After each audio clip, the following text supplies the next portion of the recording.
Eh bien, bonjour à toutes, bonjour à tous. Aujourd'hui, on se retrouve pour parler de Zoom. Alors oui, beaucoup parlent de Zoom. On utilise beaucoup Zoom, surtout depuis les confinements. Mais pour ceux pour lesquels Zoom reste encore mystérieux, qui veulent s'y mettre, eh bien, je vous propose ce tuto qui va rentrer dans le détail de l'installation et de l'utilisation de l'application Zoom. Vous avez la version PC, mais vous avez aussi la version smartphone, bien entendu. À vous de choisir. Allez, passez un bon moment et on se retrouve tout à l'heure, juste après la vidéo.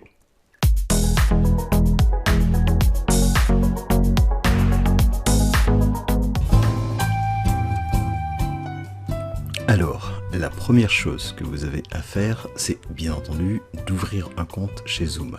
Donc n'hésitez pas, dirigez-vous sur le compte et sur le site zoom.us sign up et enregistrez votre compte, entrez votre date de naissance, après quoi il faut mettre une adresse email.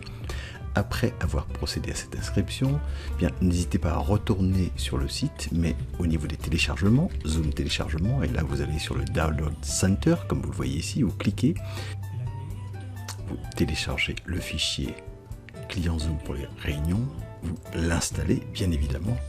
Une fois installé, vous allez dans le démarrage de votre PC et vous appuyez sur l'interface, sur l'icône Zoom. Une fois que vous êtes dans l'application Zoom, vous retrouvez cette interface où vous pouvez trouver différentes informations, notamment sur vos réunions, par exemple, avec votre ID de réunion personnel. C'est un peu votre numéro Zoom personnel. C'est le numéro que vous donnerez à tous vos contacts afin qu'ils puissent joindre et rejoindre votre session Zoom. Ensuite, au niveau de l'accueil et sur l'interface principale, vous retrouverez les 4 icônes principales: nouvelle réunion, rejoindre, programmer et enfin partage d'écran. Au niveau de l'accueil, donc, pour ces 3 icônes, commençons par nouvelle réunion. Vous tombez sur cette interface sur laquelle vous pouvez allumer votre micro. Ici, vous voyez une image fixe dans la mesure où personne n'a ouvert sa caméra. Quand vous ouvrez votre caméra, voilà, et bien vous tombez sur votre tête. Alors là, il n'y a pas la mienne, parce qu'il y a un cache, mais il est évident que c'est votre tête que vous verrez ici pour commencer votre visioconférence. Alors évidemment, vous êtes seul, ce qui n'est pas l'intérêt d'une visioconférence, donc vous allez inviter des amis et ils vont vous rejoindre, comme ici. Un ami vous a rejoint parce que vous lui avez donné votre session. Alors c'est une image, pourquoi il n'a pas ouvert sa caméra. Ce qu'il vient de faire maintenant, et vous voyez, il vous fait coucou, c'est donc votre ami qui participe à votre session Zoom. Bien entendu, il peut ouvrir son micro ou rester muet selon qu'il souhaite intervenir ou non dans votre visioconférence. Vous pouvez également partager le contenu de votre PC ou un programme principal ou l'écran complet, c'est votre choix.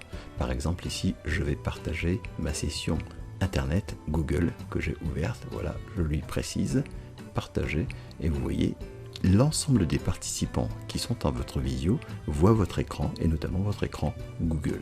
Voilà, et ce partage se fait tant que je n'arrête pas ce partage. Par exemple, je leur montre la page de la chaîne YouTube French Trippers. C'est un exemple. Alors ici vous êtes 2, mais vous pourriez être une centaine. Et bien vous verrez 40 petits écrans avec la tête de vos correspondants. Et bien entendu, il suffirait de slider pour voir les 40 autres. Vous pouvez interagir avec des pouces, avec des applaudissements.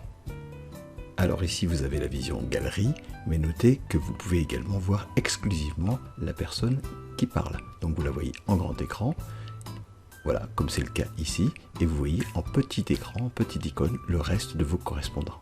Donc ça c'est intéressant pour suivre le programme avec celui qui s'exprime et non pas voir l'ensemble de vos contacts.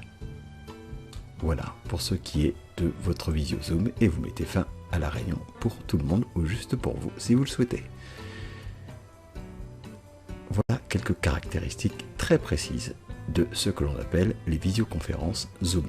Je vous l'avais dit, c'est très simple d'utilisation. Vous pouvez aussi rejoindre directement une réunion quand un de vos amis, vos correspondants, vous donne le numéro de sa réunion. Il suffit juste de le rejoindre. Et bien voilà, j'espère que vous avez retenu quelques éléments très importants qui vous permettra désormais de pouvoir utiliser tout à fait librement, facilement, simplement cette fameuse application Zoom. Alors dites-moi si tout a bien fonctionné et qui sait, peut-être qu'on va pouvoir se faire ensemble une petite session Zoom. Ça vous dit? Allez, à très bientôt sur la chaîne Tech à la maison. Mais ça, vous l'avez compris. Allez, au revoir.